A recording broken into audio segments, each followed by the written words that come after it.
पिछले वीडियो में मैंने आपको बताया कि पॉलिनोमियल क्या होता है और पॉलिनोमियल कितने टाइप्स के होते हैं। आज मैं आपको बताने जा रहा हूं कि what is the solution of a polynomial.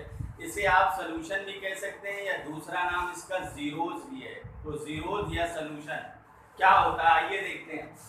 Solution of a polynomial, the value or values. S का मतलब वैल्यू एक भी हो सकती है या एक से ज्यादा वैल्यूज। The value या values of the variables for which the polynomial, the given polynomial becomes zero।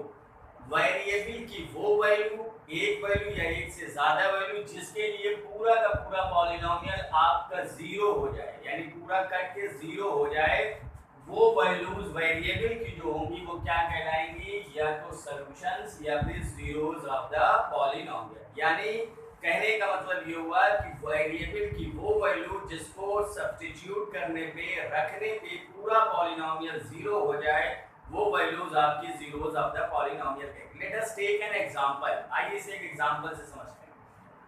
Find the zero of the polynomial x-3। और इस पॉलिनोमियल को आप नाम दे सकते हैं जैसा कि मैंने बताया px, gx, कुछ भी। तो px is equal to x-3 कौन सा पॉलिनोमियल है? लीनियर पॉलिनोमियल है 1 डिग्री का।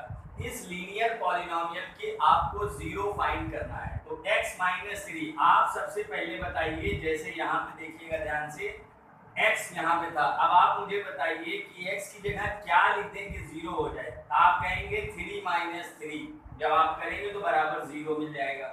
इसका मतलब ये हुआ कि ये 3 ही इसका क्या हुआ, सोल्यूशन हुआ। x की जगह पे जो आपने 3 लिखा वही इसका जीरो हुआ है। मगर वो आपको मिला कैसे? इसको ऐसे मिला कि आपने क्या किया, x-3 को बराबर कर दिया जीरो के। यानी कहने का मतलब ये हुआ जीरो पता करने के लिए जीरो के बराबर करना होगा। x-3 is equal to zero, तो इससे -3 उधर ट्रांसपोज हुआ तो x इज इक्वल टू 3। ये इसका जीरो हो गया। बहुत छोटा सा सॉल्यूशन था, ये इसका जीरो हो गया। आइए एक और इसका एग्जांपल देखते हैं। जैसे आपका ये है, कोई और आपका दूसरा पॉलिनोमियल है, मान लीजिए px is equal to 2x plus 3। अब बात हो कि इसका जीरो क्या होगा, कैसे इसका जीरो फाइंड किया जाएगा। तो अब इसको भी आपको क्या करना है, 2x प्लस 3 को जीरो के बराबर करना है। ये आपने जीरो को बराबर, मतलब जीरो को फाइंड करने के लिए जीरो के बराबर करना पड़ेगा। ये आप अच्छी तरह से समझ लीजिए।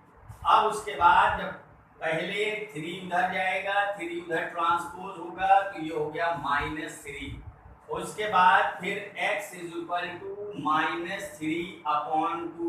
यही इसका क्या हो गया, ये इस पॉलिनोमियल का जो आपको गिवन पॉलिनोमियल का, it is also a linear polynomial and this value x is equal to -3/2 is a zero of this polynomial। अब सवाल ये है कि ये तो मैंने आपको लीनियर पॉलिनोमियल के बारे में बताया। अब आइए देखते हैं क्वाड्रेटिक पॉलिनोमियल के बारे में। एक एग्जांपल क्वाड्रेटिक का लेके आपको दिखाते हैं। अब आइए इसको देखते हैं। Find the zeros of the polynomial. अभी तक हमने आपको लीनियर बताया, अब यहाँ पे क्वाड्रेटिक पॉलिनोमियल। अब हमें ये क्वाड्रेटिक पॉलिनोमियल क्या है, अगर आप देखिए तो px is equal to x² minus 5x plus 6। अब इसमें आपको ये बताना है कि x को कौन कौन सी वैल्यू दी जाए जिसके लिए ये पूरा पॉलिनोमियल जीरो हो जाए।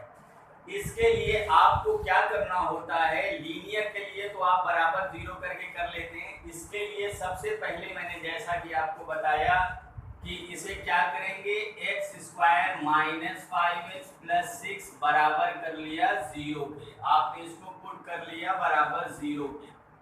ये अब इसको दो, याद रखिएगा इसमें एक जीरो नहीं मिलेगा, एक से ज्यादा कितने जीरो, 2 जीरो मिलेंगे। तो एक बात याद रखिएगा आप लोग, लीनियर पॉलिनोमियल का 1 जीरो होता है, क्वाड्रेटिक का 2 जीरो होता है, क्यूबिक का 3 जीरो होता है और बाई क्वाड्रेटिक के 4 जीरो।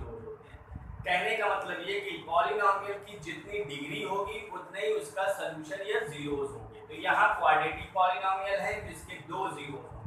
अब वो 2 जीरोस कैसे फाइंड किए जाएंगे, इसको हम फैक्टराइज करेंगे। फैक्टराइज करने के बाद ही 2 जीरो फाइंड किए जाएंगे। आइए देखिए कैसे फैक्टराइज करते हैं। इसके लिए आप लास्ट टर्म देखिए 6 6 का साइन क्या है, प्लस है। अब आप बताइए +6 के ऐसे दो फैक्टर जिनको मल्टीप्लाई करें तो 6 आए और ऐड करें तो 5 है। ये लास्ट वाला साइन आपको बताएगा कि क्या करना है। ये प्लस है तो इसका मतलब 5 आपको ऐड होके मिलना चाहिए। तो क्या होगा, 2 और 3। देखिए 2 3 6 होता है, 2 और 3 5। तो ये हो गया आपका x² माइनस 5x प्लस ये 5 की जगह आपने किया 2 + 3 x + 6 इज इक्वल टू 0। बहुत ध्यान से देखिएगा, 5 को मैंने लिखा 2 + 3 क्योंकि ये आपके 6 के दो फैक्टर है 2 और 3। तो ये 5 स्प्लिट हुआ 2 और 3। इसको आप कहते हैं factorisation by splitting the middle term, जो आपने क्लास 8 में भी पढ़ा है। तो अब ये देखिए उसके बाद क्या होगा, x² माइनस ये 2 अंदर जाएगा, माइनस अंदर जाएगा, माइनस जब अंदर जाएगा तो ये दोनों साइन बदल जाएंगे। ये x से मल्टीप्लाई हुआ 2 × x और माइनस -2x, इसी तरह से ये हो गया -3x + 6 इज इक्वल टू 0। अब दो पेयर बना लीजिए, एक पेयर ये, एक पेयर ये। पहले पेयर से अगर आप देखिए तो x कॉमन है, तो आपने ब्रैकेट में लिखा x - 2। देखिए x कॉमन लिया और x से x² डिवाइड हुआ तो x बचा, 2x से x डिवाइड हुआ, x से x कैंसिल हुआ, -2 बचा। अब इन दोनों में कौन कॉमन है, दोनों नंबर में वही कॉमन होगा जो दोनों नंबर का HCF हाईएस्ट कॉमन फैक्टर होगा। 3 और 6 का हाईएस्ट कॉमन फैक्टर क्या होता है, 3। तो आपने 3 लिखा। अब साइन कौन सा लिखेंगे, साइन ये माइनस बहुत ध्यान से लिखिएगा, ये माइनस यहाँ लिखा जाएगा। जब आप ये माइनस यहाँ लिखते हैं यानी माइनस आप कॉमन लेते हैं तो ये वाला साइन बदल जाता है। प्लस में ऐसा नहीं होता है, माइनस में जब आप माइनस बाहर लेंगे तो ये हो जाएगा माइनस, तो ये बीच वाला प्लस क्या हो जाएगा, माइनस। अब 3 डिवाइड करेगा 3x को तो क्या ब्रैकेट में मिलेगा, x, यानी 3 से 3 कैंसिल होगा, x बचा। अब इसी तरह 3 × 2 = 6 बराबर 0। बहुत अच्छे से देखिएगा, -3 बाहर हो गया तो ये हो गया x - 2। अब उसके बाद जो है ध्यान से देखिए, अब इन दोनों में x - 2 कॉमन है, ये पूरा x - 2 ये पूरा ब्रैकेट कॉमन है। अब ब्रैकेट के अलावा दूसरे ब्रैकेट में आपका ये बचा x और ये बचा -3, ये बराबर है 0 के। अब आप बताइए, जब ये दो नंबर, ध्यान से देखिएगा, एक फैक्टर x - 2 एक फैक्टर x - 3, ये दोनों बराबर है 0 के। तो इसका क्या मतलब हुआ, या तो ये 0 होगा या ये 0 होगा, क्योंकि दो नंबर का प्रोडक्ट जब 0 होता है तो उसमें या तो पहला 0 होगा या दूसरा 0 होगा। तो अगर हम यहाँ पे x - 2 बराबर 0 करते हैं तो यहाँ से जो x की वैल्यू मिलेगी वो मिलेगी 2। इसी तरह से x - 3 बराबर 0 करते हैं तो इससे जो x की वैल्यू मिलेगी वो मिलेगी 3।